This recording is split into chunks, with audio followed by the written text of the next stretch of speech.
Kalau anak di rumah? Anak satu. Anak satu. Dari satu istri. Ikuti obrolan kami di PDD Indonesia. Sit back and relax and enjoy the talk. You're ready. Masyarakat Kabupaten Maros, siapa yang tidak kenal dengan rumah makan prasmanan Dapur Sona? Dan kali ini Sigal akan berbincang santai dengan owner Dapur Sona dan kita akan mendapatkan inspirasi yang begitu banyak dari beliau. Langsung saja, ini dia. Dekat-dekat sedikit Pak. Oke, Saya tidak begitu terbiasa jauh dari Bapak. Wih, hari ini apa aja kegiatannya? Ya, alhamdulillah karena aktivitas harian kita juga kerja formal ya, dan selain daripada usaha itu sendiri. Pasti ya. Masih menjabat sebagai PNS. Amin. Ya, dan dengan kegiatan yang begitu banyak, masih bisa mengatur waktu dengan rumah makannya? Insya Allah. Wah, tapi kalau berbicara masalah rumah makan, Ya. pagi ini Bapak sarapan apa? Sarapan di rumah makannya atau dengan tercinta? Kalau sarapan karena Dapur Sona rumah makan untuk sesi makan siang. Oke. Sarapannya buatan istri tercinta. Wih, luar biasa. Baik, ya, Dapur Sona sejak tahun 2017. Yes. Ya, dan kalau sekarang berarti sudah kurang lebih 2 tahun lebih, Pak ya? Iya. Kurang lebih. Ini tepatnya di jalan apa boleh tahu? Di Dapur Sona di Jalan Nasrun Amrullah Maros. Sebenarnya Dapur Sona itu secara toko ya, secara warung rumah makan itu tahun 2017. Sebelumnya kita awali dengan penjualan secara online. Online, berarti orang order, Iya, ya kan? Kemudian order online. iya, order. Bapak buatnya di rumah. Iya, buatnya. Saya maksudnya Bapak apa kakak sebenarnya lebih enak kakak kayaknya ya. Yang jelas saya bukan adik. Kalau Babi lebih tepat ya, karena ini auranya kayak kita seperti beda 11 tahun. Wes, Terlalu jauh. Seperti beda 2 tahun ya. Ya. Oke, baik. Ya, saya panggilnya Kak Fahmi aja lebih familiar ya. Oke, baik. Nah, ini kalau Dapur Sona kita bahas, tentunya apa sih keunikan dari ini? Saya sempat baca ada beberapa yang bilang bahwa Dapur Sona ini dikenal dengan program uniknya. Ya. Program unik seperti apa itu? Ya, jadi sebelum ke programnya, jadi Dapur Sona dari segi brands itu, Sona itu kebetulan istri dipanggil Sona sama Sona. keluarganya. Oke. Kemudian kita buat Dapur Sona secara filosofi kata Sona itu sendiri kita di Bugis Makassar itu artinya mimpi atau dimimpikan. Jadi saya pikir cocok. Bikin Dapur Sona nama yang baik. Ada muatan kearifan lokal di dalamnya. Betul. Kemudian Dapur Sona ini mengakomodir hobi istri yang bukan jago masak, suka masak. Anggaplah suka masak. Kemudian beliau bertanya ke saya, bagaimana kalau kita wujudkan ini dalam bentuk rumah makan. Nah, tentunya ini tidak sekedar diwujudkan saja, kita butuh analisa untuk itu, dan kita duduk, kita bicarakan tentang rencana buka rumah makan, dan di atas kertas kita sudah coba analisa, kita buka. 2017 mulai jalan. 2017. Dan otomatis ada beberapa hambatan mungkin yang dialami di awal-awal tahun. Ya, di awal kita buka, kita punya komitmen. Jadi pertama kita merekrut karyawan tentunya. Ya, Jadi target utama kita bagaimana rumah makan ini selain orientasi bisnis murni misalnya, itu bisa bermanfaat buat banyak orang. Jadi langkah pertama yang kita lakukan adalah merekrut karyawan. Pertanyaannya kemudian, kalau Pak Sigal misalnya jadi owner sebuah perusahaan, kalau Bapak rekrut karyawan, Bapak mengutamakan yang seperti apa, Pak? Karyawan, kalau kita rekrut karyawan, kita pasti mengutamakan yang punya skill. Yes, yang punya skill, kemudian yang qualified untuk posisi tersebut. Iya, minimal punya pengalaman di bidang yang sama, kan seperti itu. Kita balik keadaannya, kita nyari justru mereka yang tanda kutip kategorinya kurang mampu secara finansial.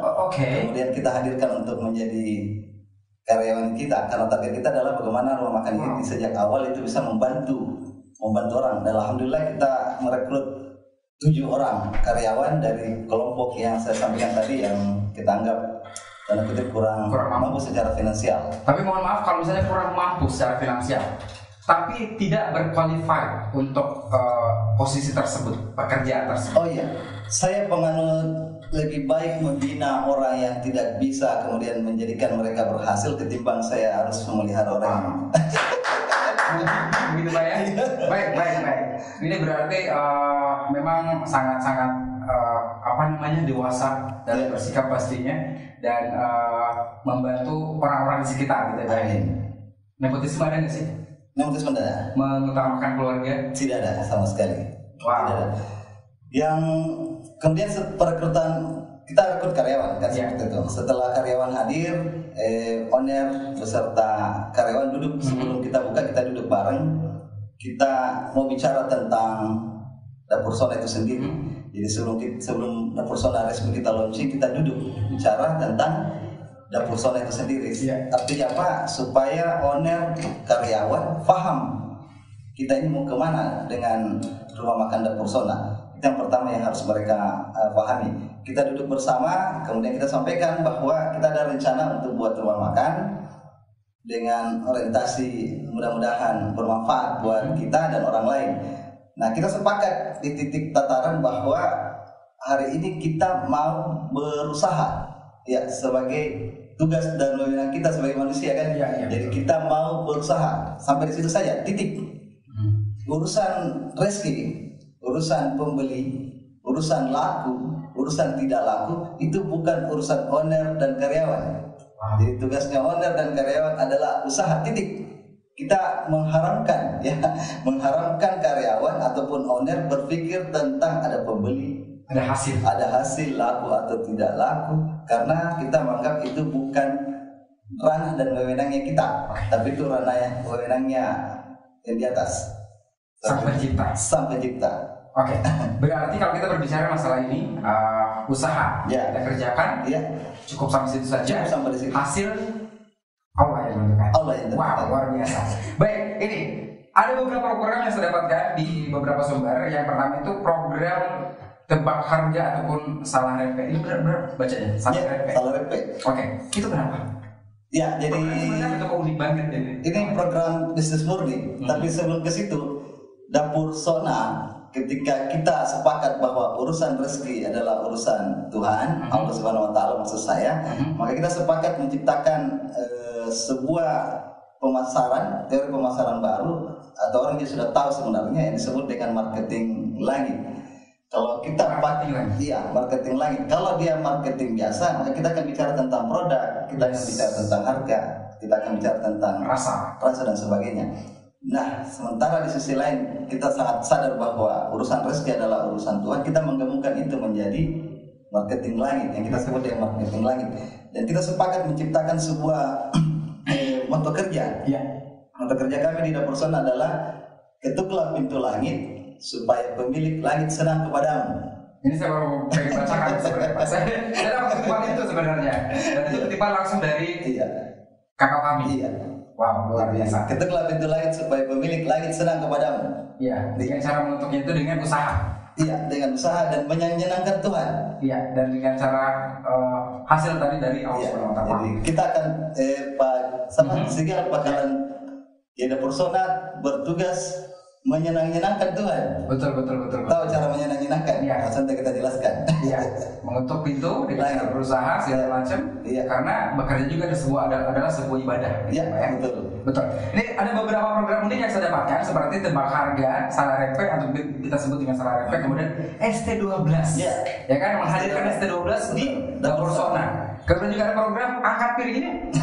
Ide-ide kreatif seperti ini dari siapa sebenarnya, Pak? Dari saya sendiri. Dari Bapak sendiri? Background Bapak apa sih, Pak?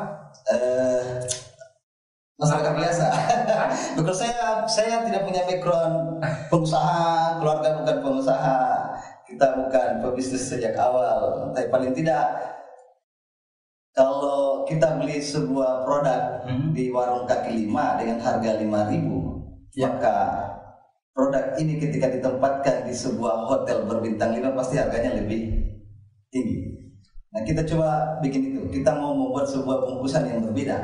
Sama halnya ketika kita sekolah, guru paling kenal siswa itu kalau dia paling nakal, paling gemuk, paling kurus, kan seperti itu. Yes. Nah, begitu juga usaha. Ketika usaha ini tidak bisa menonjolkan sesuatu di antara jenis usaha yang sama, susah dilirik nantinya. Wow, nice thinking. Ini pemikiran yang menurut saya luar biasa sekali. Iya. Di tengah persaingan yang tentunya sangat ketat sampai saat ini. Dan kita melihat juga ada beberapa program. Mungkin bisa dijelaskan ST12 itu maksudnya apa sih sebenarnya? Jadi kita rumah makan pertama di Kabupaten Maros khususnya yang sejak launching langsung menghadirkan ST12, Pak. Launching ST12. Jadi kita langsung Ini band ST12 ini dibawa datangkan atau bukan. Ini programnya, Pak? gratis es teh manis untuk 12. ST12. Berarti ST12 itu orang pertama yang datang. Gratis es teh manis untuk 12 orang pertama. Ini bukan sekedar program. Kita punya target, kita mengejar konsumen untuk datang lebih cepat. Oke. Lebih awal karena kita nyiapkan apresiasi dengan 12 gelas pertama. Jadi orang bakal ngejar gelas ke-12, gelas terakhir. Iya. Yang kedua secara bisnis murni ya, ini secara bisnis murni. Ketika program ini berakhir, kemudian es teh manisnya kita juga sudah dicoba cita rasanya oleh konsumen yang free tadinya, itu kan bakalan terjual setelah program itu berakhir. Jadi akan ada iklan mouth to mouth gitu. Jadi ini rentetan sebenarnya, rentetan betul. program sekaligus launching produk es teh manis. ST manis itu tadi. Angkat piring. Ya, angkat piring. Jadi kita berupaya membuat program setiap bulannya. Jadi program itu berakhir periodiknya satu bulan. Oh, berarti tadi misalnya program tebak harga, ya kan? Itu di bulan keberapa gitu ya? Iya. Kemudian ST12 bulan berikutnya. ST12 adalah program yang pertama. Kemudian setelah ST12 programnya berakhir sebulan, kita buka program habis makan angkat piring tak. Itu apa tuh maksudnya itu? Iya, habis makan. Berarti angkat piring ke dapur cuci Ya, sendiri. di awal di awal orang komplain kan, Iya.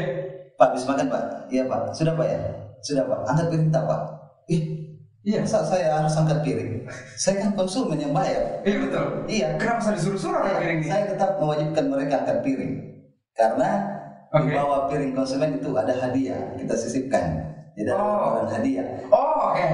Berarti ada giveaway di bawah piring tersebut gitu ya? Oke. Ada gitu. Oh, bukan berarti harus angkat piring bawa ke wastafel? Bukan. Terus cuci sendiri? Kalau dia lakukan itu, saya rekrut jadi karyawan. Baik, luar biasa. Ini program-program unik yang memang bisa dikatakan bahwa monthly program yang berlangsung setiap bulannya. Ya. Dan kalau untuk bulan sekarang, Ya, kemudian supaya berkelanjutan, jadi setelah angkat piring kita buka program BOS namanya. Program BOS itu adalah datang berlima di dapur Sona, nunjuk satu orang bos dari berlima, itu bosnya kita gratiskan. bentar dulu Pak, saya bukti dulu ya berapa orang ya, gitu bisa langsung. Kalau BDD aman, semua bos. Wes, luar biasa. Semua bos, berarti satu orang bisa bawa 5 orang ya? Bukan, maksudnya karena semua bos berarti semua punya uang, semuanya bayar. Oke, baiklah. Ganti tamu mulai sekarang juga. Baik, ini kalau kita berbicara masalah program bisa panjang ya Pak ya, dari tahun 2017 sampai 2020 sekarang ini. Tapi saya pengen tanya, program-program unik ini respon masyarakat pada saat itu apa? Alhamdulillah, sesuai harapan. Oke. Tapi untuk program yang Pak Sigal sebutkan tadi itu adalah program bisnis murni. Sebenarnya program yang utama bukan di situ sebenarnya. Tapi Kita ada program utama sejak awal sampai saat ini yang disebut dengan program Tamu dari Langit. tamu dari langit. Tamu dari Langit. Oke, bisa dijelaskan detailnya seperti apa? Ya, Tamu dari Langit itu lahir sebelumnya ya. Apa yang dimaksud dengan Tamu dari Langit? Tamu dari Langit ini menurut kita waktu kita ciptakan program itu adalah mereka yang harusnya dimuliakan. Ya, mereka yang kita anggap harusnya dimuliakan. Oke. Ya, di antaranya adalah kaum duafa, sahabat yatim, kemudian para santri tahfizul Quran, para ustadz dan sebagainya. Kita menganggap adalah tamu-tamu mulia yang menurut kita didatangkan Allah ke tempatnya kita. Makanya kita nyebutnya mereka adalah tamu dari langitnya kita. Tamu dari langit. Iya, Datang ke tempat untuk makan tempatnya gratis. kita. Iya.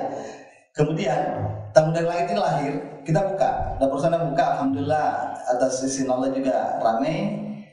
Kita mulai berpikir, yang datang ini kan orang yang punya uang. Pak Sigal lewat Dapur Sona, punya uang di kantong, mau makan sih enggak kan? Tinggal milih menu. Kita ada 45 jenis menu. Pak Sigal bakal milih menu sesuka hati, kemudian bayar. Pas idealnya kenyang, selesai bayarnya. Yang masalah muncul adalah ketika kita merasa bagaimana dengan mereka yang miskin dan tidak punya uang. Betul. Kemudian melintas di depan dapur Sona, mau berbelanja dan tidak punya uang. Nah itu yang kita pikirkan. Nah kita buka ruang untuk itu.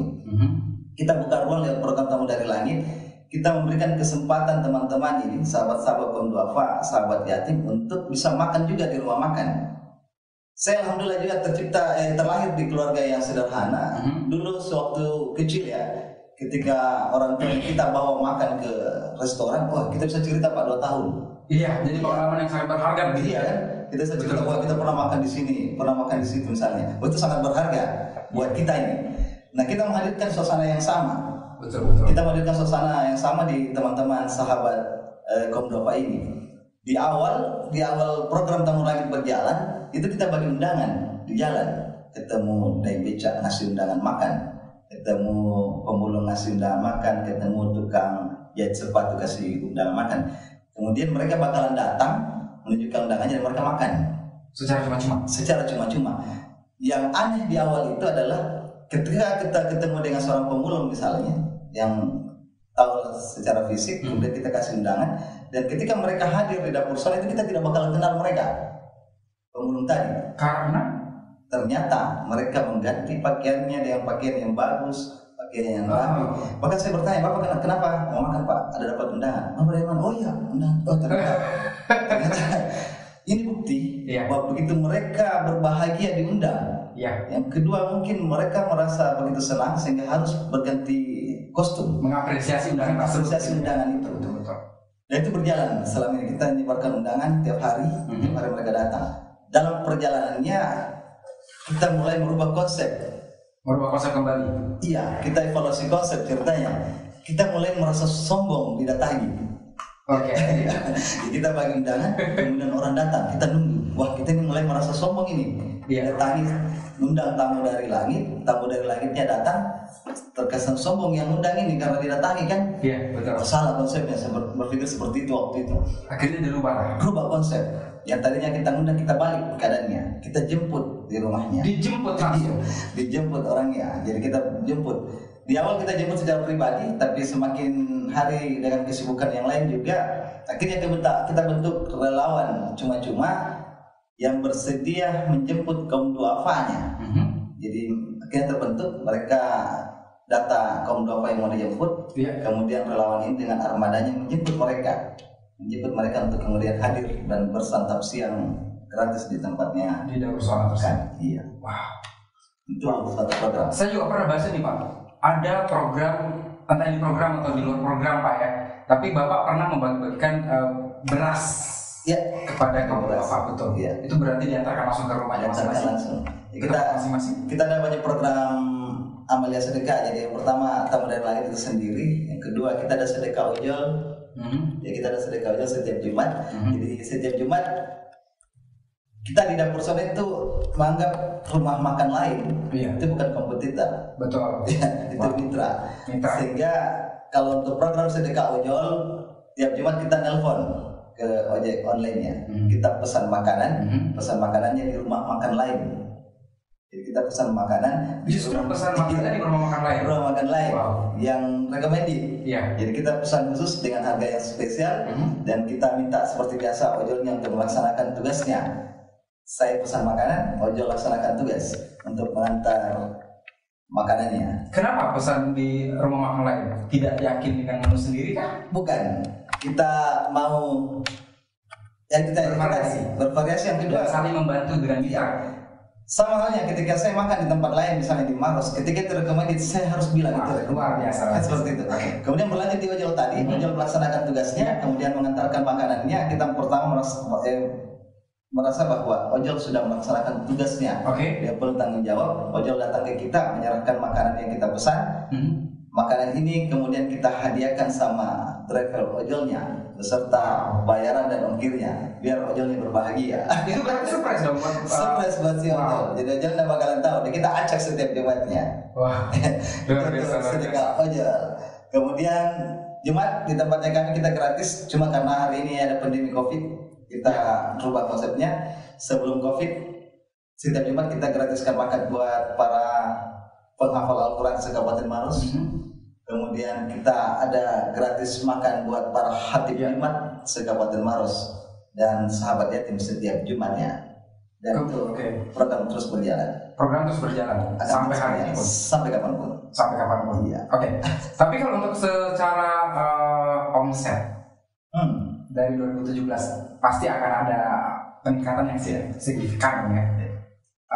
Kalau untuk bulan Juli kemarin 2020 ini pertanyaan atau sebelum pandemi, kita membahas tentang awal Januari 2020 kemarin. Di awal tahun ini, Januari dan Februari sebelum pandemi di Indonesia, saya pengen tahu dong Pak, omsetnya berapa? Omset yang omset. Alhamdulillah lah pokoknya. saya lebih bagus begini kalau Pak Sigal cerita omset ya. Iya. Karena kita komitmen awal omset bukan urusan kita, tapi bagaimanapun juga kita secara bisnis murni kita harus analisa. Saya pencatatan yang ketat. Saya tahu omset saya Januari tahun lalu dengan Januari tahun ini misalnya. Atau paling tidak saya tahu omset saya bulan Juli tahun ini dibanding tahun lalu. Untuk sekedar evaluasi bahwa ini terjadi peningkatan atau penurunan. Tapi cerita omset karena ini urusan Tuhan tentunya. Tapi karena kita juga komitmen untuk menyenangkan Tuhan berbaik hati juga buat kita, alhamdulillah. Saya mau bilang begini, kondisi hari ini ya khususnya di pandemi saat ini, begitu banyak yang terdampak. Ya, apalagi namanya pengusaha, jangankan pengusaha besar saya terdampak, belum ada yang pengusaha kecil. Betul. Saya beberapa hari yang lalu makan di sebuah rumah makan Makros, dan itu owner dia juga. Saya bertanya, Pak Owner, gimana penjualan? Hancur Pak, terjun bebas Pak, kan begitu bahasanya. Yes. Bahkan ada yang PHK, ada yang tidak bisa bayar pending gaji dan sebagainya. Kita juga tentunya merasakan, kita tidak nafikan itu, kita merasakan dan kita mulai berpikir waktu itu. Di awal pandemi, saya duduk dengan karyawan, dengan owner, saya bilang sama mereka, dengan niat baik, mudah-mudahan dengan niat baik, maka hasilnya juga pasti baik. Ya seperti itu. Saya bilang di depan karyawan dan depan owner, kita mencoba memastikan bahwa sampai saat ini maksud saya kita berupaya untuk tidak melakukan pemutusan hubungan kerja. Pertama, kenapa? Kalau kita lakukan itu maka situasi sulit hari ini kita akan mempersulit orang. Yang pertama, PHK terlalu jauh kalau PHK. Saya bilang sama karyawan, saya juga memastikan untuk tidak mengurangi jam kerja karyawan. Dan juga memastikan kita tidak akan mengurangi finansialnya karyawan. Paling tidak niat baik dulu. Kan gitu ya. Kalau niatnya baik, insya Allah hasilnya baik. Ya. Ini kan urusan Tuhan nantinya. Ya. Nah kemudian pandemi hadir. Kita mulai berpikir usaha ini harus berjalan. Karyawan harus tetap eksis dan sebagainya. Harus tetap bertahan di tengah-tengah kondisi. Kita mulai, karena kita ada modal program Tamur dari Langit. Dan ini adalah program untuk mengetuk pintu langit. Nanti Tuhan yang ngatur-ngatur hatinya orang kan. Ya. Mau Pak Sigal nanti digerakkan hatinya ke dapur sona untuk berbelanja. Kita ngajak orang waktu itu, kita ngajak konsumen, kita ngajak pelanggannya kita untuk berbagi di masa pandemi. Kita buka program sedekah 10.000, kita buka donasi 10.000. Pak Sigal bisa nyerahkan uang 10.000, dapur sona ngasih subsidi 5.000, sehingga menjadi harga 15.000. 15.000 inilah yang kita olah menjadi makanan siap saji untuk kita bagikan selama masa pandemi. Dan luar biasa, saya harus bilang begini, orang Maros itu terlalu banyak orang baiknya. Jadi kalau pas sudah berkeluarga Pak Sigal? Alhamdulillah belum. Oh belum. Jadi kalau jamin jauh-jauh Pak Sigal, orang Maros itu baik-baik Pak Sigal. Iya, orang Maros itu baik-baik saya sampaikan. Oke. Kita buka segmen donasi untuk saling berbagi di masa pandemi dengan harga 10.000. Kenapa 10.000? Kan kita pertanyaannya. Kalau Pak Sigal saya mintai uang 500.000, ada orang miskin yang kita mau bantu, bisa jadi ada Pak. Bisa jadi ada. Iya, bisa jadi ada. Ya.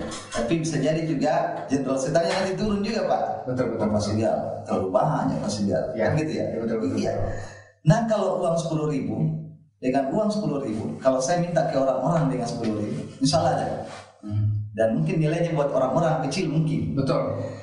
Dan alhamdulillah itu direspon oleh pelanggannya kita, oleh masyarakat Maros.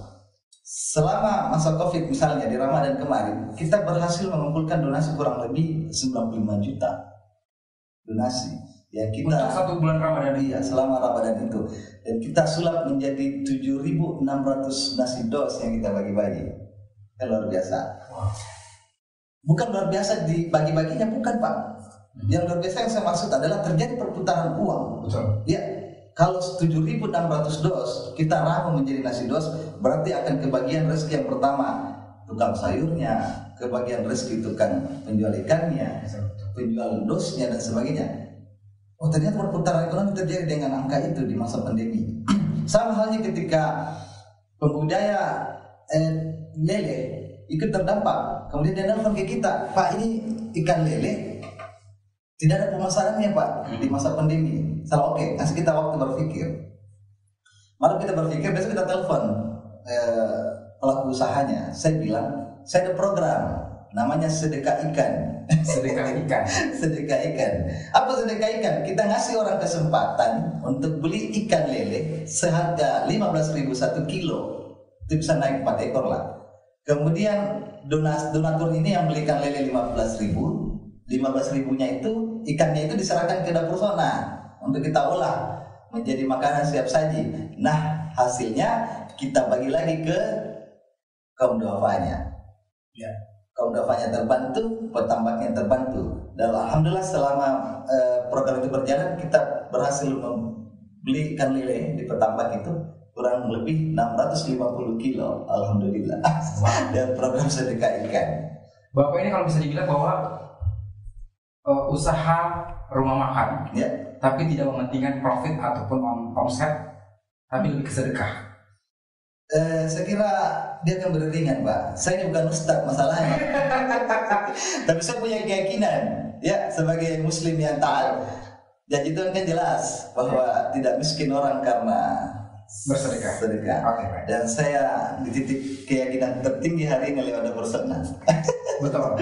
Kalau kesuksesan sekarang ini tentang kebijaksanaan Bapak yang selalu ingin bersedekah, itu tidak lepas tentunya dari dorongan, Ya. juga ajaran dari orang tua tercinta. Ya, Didikan orang tua waktu kecil Bapak seperti apa sih? ya Apakah saya dikerasin, ditegasin, ya. atau dimanja waktu kecil? Yang pertama saya bersyukur terlahir di keluarga yang sederhana. Kalau saya terlahir di keluarga yang kaya raya, bisa jadi kita tidak ketemu pasti ya. Karena saya terlahir di keluarga sederhana, 6 bersaudara, 4 perempuan, 2 laki-laki. Orang tua saya adalah pegawai negeri sipil zaman dulu. Jadi beda ya, zaman dulu dengan zaman now, PNS zaman now. Paling tidak beda secara finansial. Ya. Kita 6 bersaudara, jumlah cukup banyak untuk ukuran PNS. Dan Bapak anak kedua. kedua. Iya. Satu hal yang paling penting, orang tua saya, orang tua laki-laki khususnya bapak dalam hal ini, itu cukup keras mendidiknya, dalam artian cukup disiplin. Iya. Kemudian kedua, orang tua saya mengutamakan kita berenam ini, mengutamakan pendidikan waktu itu. Oke. Untuk yang lain urusan nomor kesekian, yang penting sekolah dulu menurut Sekolah yang orang tua. Iya. Dan alhamdulillah kita selesaikan itu. Kemudian kenapa saya bilang saya bersyukur lahir di keluarga yang sederhana? Saya bisa menikmati prosesnya dari awal. Saya tahu prosesnya dari awal, mulai dari nol sampai dan seterusnya. Itu kita lewati prosesnya. Ya. Dan alhamdulillah kami berenam bisa melewati itu fase. Kan ada melewati fase yang orang sebutlah itu sulit misalnya, sekalipun kita berhasil melewati. Paling tidak di fase hari ini, fase lalu adalah menjadi pelajaran penting buat kita. Kan seperti itu. Kalau Pak Sigal mau mancing-mancing nangis, susah saya nangis ya Pak Sigal. Saya nggak mau mancing-nangis loh Pak. Iya, karena saya dari awal sudah melewati prosesnya. Iya. Justru saya tertarik dengan tadi Bapak sempat membahas tentang itu, tentang kehidupan Bapak di masa lalu dengan keluarga yang cukup sederhana. Itu yang membuat saya tertarik, karena saya terus terang juga pernah merasakan itu. Iya. Ya kan? Dan kalau waktu kita berbicara kilas balik di masa kecil dulu, ada momen nggak yang tidak bisa dilupakan dengan orang tua, khususnya mama mungkin? Ya orang tua penting. Ya. Orang tua itu penting, sangat penting buat saya. Bahkan kemarin kita bocorkan lewat media sosial bahwa Dapur Sona menggunakan penglaris supaya ramai Pak. Iya. kita umumkan di media. Jadi orang karena ada yang komen, kenapa bisa rame kan? Oh ya kita terpaksa. Iya, kemarin kita, ini juga terkait dengan pertanyaan Pak Sigel tadi tentang orang tua. Kita akhirnya dengan berat hati, ya jadi nanti nih para Viewers BDD ini bakalan tahu dia lewat segmen ini. Jadi kita bongkar di medsos. Oke. Bahwa jujur Dapur Sona menggunakan penglaris. Penglaris dalam tanda kutip itu apa itu? Iya, penglarisnya kita dua. Ya kita belinya di dua Pak Sigel. Oke. Jadi nanti yang mau pesan penglaris nanti boleh lewat Pak Sigel saja. Oh, saya jangan atau saya sampaikan saya di sini. Silakan. Di Dapur Sona menggunakan penglaris. Penglaris apa itu? Dua penglaris. Yang pertama kita muliakan kaum duafa. Oke, baik. Ya, penglaris pertama. Yang kedua penglaris utama. Ini penglaris pertama. Ini penglaris utama. Muliakan orang tua. Muliakan orang tua. Muliakan orang tua. Muliakan orang tua. Pak Sigel dan teman-teman semua, orang tua Pak. Kalau Bapak ngasih uang, pernah tidak orang tua ngitung uang yang Bapak kasih? Tidak pernah. Ya, tidak pernah Pak. Saya pasti terima kalau urusan begini. Orang tua kalau dikasih uang, maka orang tua akan melakukan gerakan yang sama. Ya, dia akan menerima uangnya Bapak, ya, teman-teman. Kemudian dia mulai memegang uangnya. Tidak ada orang tua menghitung ya. Tolong sampaikan ke saya kalau ada orang tua dikasih uang kemudian dia hitung. Orang tua akan melakukan gerakan yang sama. Dia akan memegang uangnya kemudian mulai mendekat di depan dadanya. Dan dia mulai berdoa, kan kita. Pak Sigel, semoga banyak rezeki kita, panjang umur tanah. Kan gerakan yang sama ini. Iya, betul. Orang tua akan melakukan gerakan yang sama. Dan kami sangat yakin doa yang seperti ini, itu doa yang tidak dijawab. Malaikat yang antar langsung ke Tuhan menyampaikan bahwa ini doanya Pak Sigel, selesai urusannya. Tunggu besok dampaknya Pak Sigel. 7 penjuru rumah tangga rezekinya. Wow. Jadi untuk saya mau titip pesan, saya tidak mau Pak Sigel. Saya mau titip pesan teman-teman viewersnya BDD. Jadi jangan kita takut untuk urusan orang tua. Ya, dan itu juga tidak sebanding dengan apa yang mereka sudah lakukan sampai usia kita saat ini. Jadi jangan berhitung. Baik, kasih saya. Rasim Pak Sigel. Dibocorkan oleh BDD lagi. Dua penglaris. Penglaris pertama, muliakan penglaris utama. Penglaris utama. Muliakan orang tua. Baik, coba definisikan sosok seorang bapak di mata Bapak kamu. Ya, laki-laki yang luar biasa. Oke. Seperti itu. Ibu juga wanita yang luar biasa. Saya ibu loh Pak. Ya, sama sih membahas tentang bapak. Sulit, begini. Susah dipisahkan. Tidak, kalau Pak Sigel bertanya, definisikan bapak atau ibu misalnya, susah mendefinisikannya. Mau pakai bahasa apapun tidak bisa menggambarkan. Kan begitu ya? Iya, tidak bisa. Kalau misalnya mau dirupiahkan sekalipun tidak ada nilainya kan gitu. Apalagi bapak mau ngasih saya mendefinisikan lewat kata-kata. Susah diungkapkan. Oke, baik. Wah, kalau kembali lagi ke Dapur Sona, kalau kita berbicara masalah pandemi dengan dampak ke Dapur Sona sendiri. Ya. Ini justru Bapak pernah melakukan itu untuk relawan COVID-19 bisa makan gratis di tempat Dapur Sona itu. Kita gratiskan untuk para relawan di awal pandemi. Kami selalu memposisikan dan menghargai orang-orang yang luar biasa, Pak. Ya, tidak semua. Terkadang kan ini kita merasa mungkin kita merasa cukup dengan hari ini, berbangga dengan hari ini, berbahagia dengan kondisi hari ini. Tetapi sebenarnya kan ada orang-orang yang luar biasa di luar kita. Sebutlah misalnya, contoh ya, tukang sampah. Wah, itu luar biasa Pak. Luar biasa. Bayangkan kalau mereka tidak ada Pak. Betul. Kacau di dunia. Nah, ini orang-orang luar biasa yang mau nyari nafkah, tidak peduli dengan gengsi dan sebagainya untuk nafkah orang di rumahnya. Ini orang-orang yang luar biasa. Untuk relawan COVID misalnya di pandemi saat ini, kita menganggap ini juga orang-orang luar biasa. Tidak akan dimaksud dengan luar biasa untuk orang-orang yang bisa melakukan sesuatu yang mungkin tidak bisa kita lakukan. Iya. Orang-orang yang bisa melakukan sesuatu yang belum tentu kita bisa kerjakan. Perawat, para medis, tim relawan yang melakukan penyemprotan dan inspektan. Inilah yang kemudian orang-orang yang selalu kita tempatkan di posisi-posisi seperti yang kita sebut yang tamu dari langit. Orang-orang yang perlu dimuliakan, tanda kutip. Mereka-mereka yang berada di garda terdepan ketika terjadi. Dan selain daripada itu Pak Sigal, dengan menggratiskan mereka makan di dapur Sona misalnya, itu adalah bagian dari dapur Sona berperan serta dalam mencegah COVID. Seperti itu. Iya. Oke, baik. Kalau anak di rumah? Anak satu. Dari satu istri. Saya beruntung karena hampir semua aktivitas yang sifatnya amalia tadi itu disupport full sama beliau. Kan terkadang jadi susah nantinya kalau si suami mau kemudian diskusi sama istri. Oh enggak bisa Pak, ada uang ini kan gitu. Betul. Jadi susah nantinya. Dapur Sona mengajarkan banyak hal. Jujur di awal, ya namanya perempuan Pak. Ya. Penanggung jawab rumah tangga. Kita di dapur Sona membolehkan orang makan kalau tidak punya uang misalnya. Boleh Pak. Dan itu kejadian, ada orang yang tiap hari datang makan dan tidak bayar. Bicara manusia normal, istri khususnya, dia kan komentar, wah enak dong, akan gratis tiap hari. Yes. Kan seperti itu, wajar. Kita dapat dari mana nih? Untung dari mana? Iya. Wajar Pak. Kemudian kita duduk, sekarang kita mulai berpikir merubah mindset menjadi positif. Ya. Kita bilang sama istri, yang dia makan juga rezekinya dititip sama kita, kan urusan selesai. Seperti itu.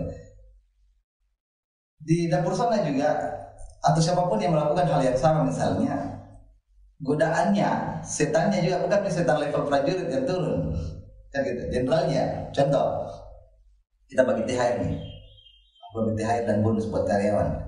Jenderal setan turun lewat istri misalnya, Pak, kebanyakan Pak misalnya. Nah, itu kan lewat godaan-godaan seperti itu. Bahkan yang lebih unik ketika kita launching program makan gratis buat para khatib Jumat, jenderal setannya gagal turun lewat istri, dia turun lewat karyawan Pak. Karyawan sambil masak komentar di dapur, ini bos kita setengah mati masak, dia gratiskan lagi ke orang. Bayangkan Pak, bayangkan kita capek masak begini, digratiskan. Bos yang malah gratis di luar. Sekarang pasti kan. Secara teori bisnis, mau saya bertanya ke host ini, secara teori bisnis rugi tidak? Pasti rugi lah. Kalau secara bisnis kita melihat keuangan, keuntungan tidak ada sama sekali ya kan? Beli bahan segala macam, bayar karyawan, belum lagi segala macamnya kan? Rugi secara finansial. Kalau misalnya contoh nih, kalau budgetnya 3 jutaan per minggu rugi tidak? Ya rugi banget Pak. Sangat rugi sekali. Rugi. Ya kan? Pertanyaan kenapa kita lakukan? Oh iya, kita lakukan. Kita nafikan dulu yang terkait dengan agamanya misalnya. Mari kita bicara bisnis murni. Contoh program Khatib Jumat misalnya makan gratis. Ustaz bertanya, Pak Fahmi, kenapa Ustaznya digratiskan? Saya bilang sama Ustaz, pertama saya tidak bisa ceramah Pak Ustaz. Bapak kan bisa ceramah, mending saya muliakan yang bisa ceramah. Oh gitu Pak. Iya. Yang kedua, Pak Ustaz kan kumpul kalau hari Jumat di dapur Sona. Saling tanya lagi bahkan, apa kabar Ustaz? Oh, saya berhasil membangun silaturahmi antara Ustaz ini. Saya dapat kebagian pahala harusnya ini dong. Dan seperti itu. Itu amalianya. Rugi kan tadi kalau kita mengeluarkan budget itu. Sekarang pertanyaannya, kalau ada 50 Ustaz datang makan, ya makan sepuasnya misalnya. Sebentar lagi Ustaz pulang tidak? Oh pulang dong. Masa nginap dapur Sona? Ya pulang ya. Besok apa yang dilakukan Ustaz? Ya aktivitas kembali dong. Ceramah. Kan ceramah ke masjid, ceramah tasyah. Misalnya Ustaznya ini 1 orang, subuh ceramah subuh, siang kultum duhur, asar kultum lagi, maghrib kultum lagi, isya tasyah lagi. Misalnya 6 kali misalnya, Ustaznya. Coba bayangkan kalau 50 Ustaz, kemudian semua mulai bercerita. Saya tadi diundang makan gratis di rumah makan itu, Ustaznya promosi. Iya, secara bisnis murni. Iya kan? Jadi cara promosi itu. Iya. Jadi kalau ada yang mengabaikan dalam artian rugi secara belum tentu. Belum tentu. Baik. Bapak sebagai PNS dan juga bekerja sebagai pemilik dari dapur Sona yang tentunya harus terjun langsung ke lapangan. Ya kan? Kalau saya boleh tanya, anaknya pernah diarahkan ke PNS atau ke wirausaha? Hari sebelum menikah, kemudian menikah, mungkin di awal berpikir. Tapi saya mulai bersama istri mendukasi anak bahwa saya tidak akan mendikte dia harus kemana. Dibebaskan. Iya, pendidikan penting untuk pembentukan karakter dan wawasan. Tapi korelasi dengan dunia kerja hari ini belum tentu. Jadi bebas. Tapi bagaimanapun juga saya berharap si kecil ini dipanjangkan umurnya, amin. Kemudian beranjak dewasa, kemudian boleh mengambil alih usaha ini, mengembangkan usaha ini. Kita orang tuanya, iya, nanti kita orang tuanya tinggal mendukung dan membimbing. Umur berapa sih Pak anaknya? Kelas 3 SD. Kelas 3. Iya. Ya kalau sekarang memang belum ada arahan ke sana Pak ya. Cuma karena dia mungkin terbiasa di lingkungan yang sama, ya sudah terlihat. Sudah terlihat. Sudah terlihat. Pernah nanya nggak ke anaknya mau jadi apa sih Pak? Misalnya nanti. Tidak sampai hari ini. Belum sampai hari ini. Iya. Saya tidak akan bertanya dia mau jadi apa. Dan Karena masih SD, masih iya. masa kecil-kecilnya, masih masa lucu-lucunya. Bisa jadi. Persoalannya saya pas saya bukan penganut hasil akhir. Betul, seperti yang disampaikan di awal barusan. Iya. Ya. Saya bukan penganut bahwa hasilnya bagus atau tidak bagus. Saya penganut proses. Ya. Ya. Jadi kalau orang bilang hasil yang menentukan, hasil akhir yang menentukan, oh salah kalau saya. Harusnya dibalik, hasil awal yang menentukan. Kalau awalnya bagus, yakin saya kedepannya Pun akan bagus juga. Kalaupun tidak sesuai harapan, ada proses yang perlu dikaji di tengahnya. betul. Dan saya penikmat prosesnya sampai hari ini. Wah, luar biasa. Oke, baik Bapak, kita ada semua yang hadir di studi BDD. Iya. Sigal harus memberikan tantangan ini. Iya. Siapapun Iya. yang duduk di depan Sigal harus melewati tantangan yang kita sebut dengan game pilih cepat. Yes. Jadi Bapak akan saya berikan pertanyaan. Ada 2 pilihan yang Bapak harus jawab dengan cepat, ya kan? Dipikirkan sedikit, tapi dengan cekatan langsung menjawab pilihan mana yang dipilih. Ini segmen yang paling ditakuti ke narasumber kayaknya. Bisa jadi, iya bisa jadi. Baik, siap. Ya, pertanyaan pertama, oke? Mau minum dulu? Boleh. Karena kayaknya Ini persiapan untuk menjawabnya lebih susah ternyata ya daripada di wawancara barusan gitu kan. Silakan minum dulu. Sambil minum saya akan menjawab memberikan pertanyaan. Bapak tinggal menjawab saja, menjawab antara 2 pilihan dan memilih jawaban mana yang Bapak lebih pilih gitu ya, lebih ke Bapak. Oke. Baik. Pertanyaan yang pertama, Bapak tinggal pilih antara 2 pilihan, olahraga atau musik. olahraga. Kenapa musik? Tidak. Ditanya kan? Kenapa musik tidak? Kenapa musik tidak? Diutamakan olahraga. Kenapa? Gak bisa bermain musik kah? Saya kira berolahraga sambil bermusik ya bisa. Oh, harus milih. Berarti bisa nyanyi dong. Waduh, kita susah. Tolong siapkan keyboard. Saya sampai itu di suatu acara pernikahan saya diundang nyanyi Pak Siga. Wih, luar biasa. Disebut di mic Pak pada Pak Fahmi, diminta oleh keluarga pengantin untuk menyumbangkan sebuah lagu. Oke. Sebagai orang yang menghormati undangan, saya naik Pak Siga. Naik ke atas panggung, Di atas panggung, kemudian ketemu pemain keyboard playernya. keyboard playernya, dan playernya bertanya sama saya, nada apa Pak Fahmi? Oke. Saya bilang sama player, saya juga disuruh cepat. Jadi nyanyi apa dari Pak? Enggak lah. Oke, baiklah kalau Saya gitu. juga disuruh. Saya sebenarnya sudah nungguin loh Pak. Bapak nanya apa ya tadi barusan? Tapi Bapak suka dangdut? Dengan musik suka dong? Iyalah, pasti. Apa sih yang paling disukain yang kemarin? Dangdut? Roma Irama? Isi-isi? Apa ya? Saya bukan pencinta musik lebih detail, paling tidak enak didengar. Enak didengar, It's okay. bisa menghibur, bisa menenangkan hati. Boleh. Dengarkan. Iya. Di kamar mandi bisa nyanyi nggak? Tidak. Di depan istri? Di depan istri menyanyi. Iya. Oh, sering. Sering.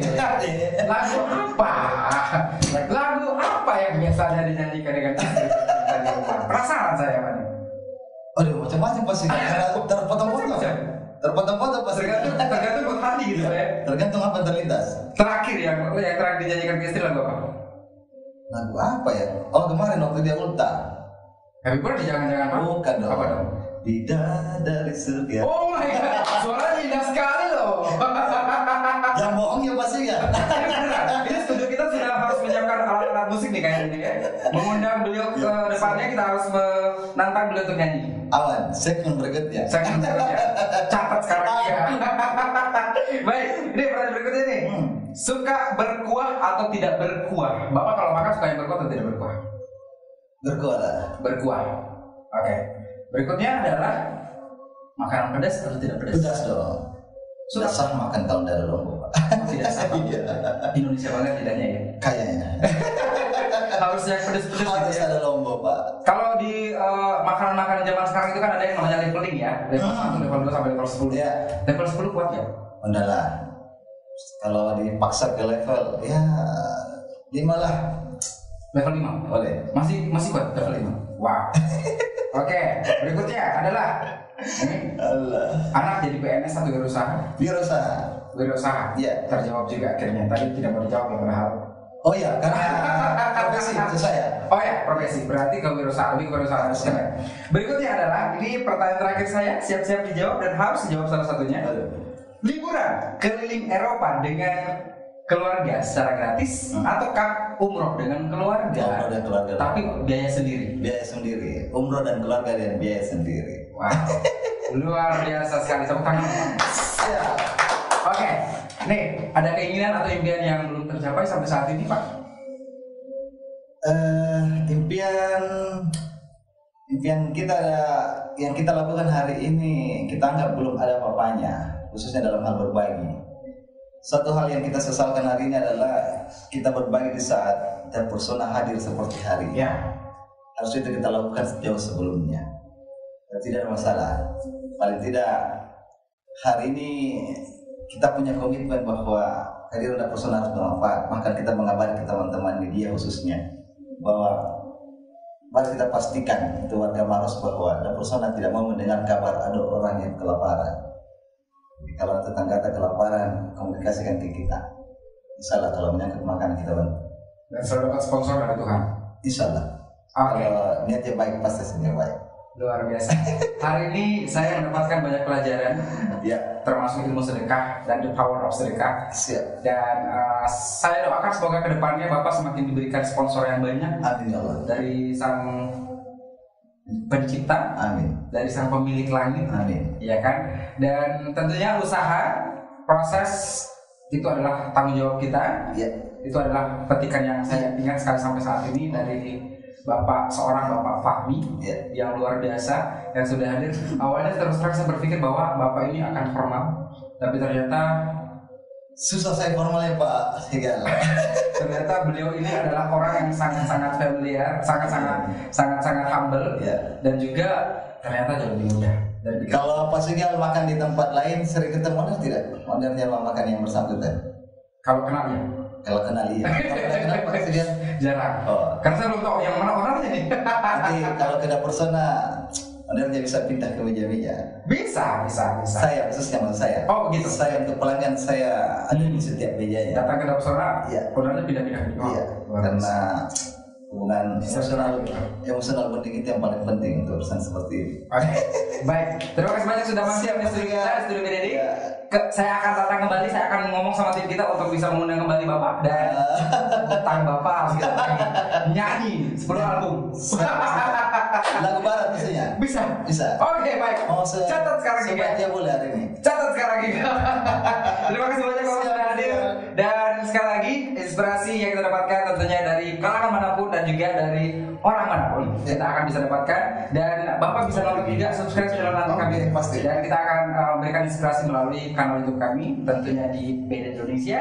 Dan kembali kami ucapkan banyak terima kasih kepada Bapak Fahmi Iya, Alumni yang sudah hadir, pemilik dari Dapur Sona. Dapur Sona. Terima kasih Pak. Siap.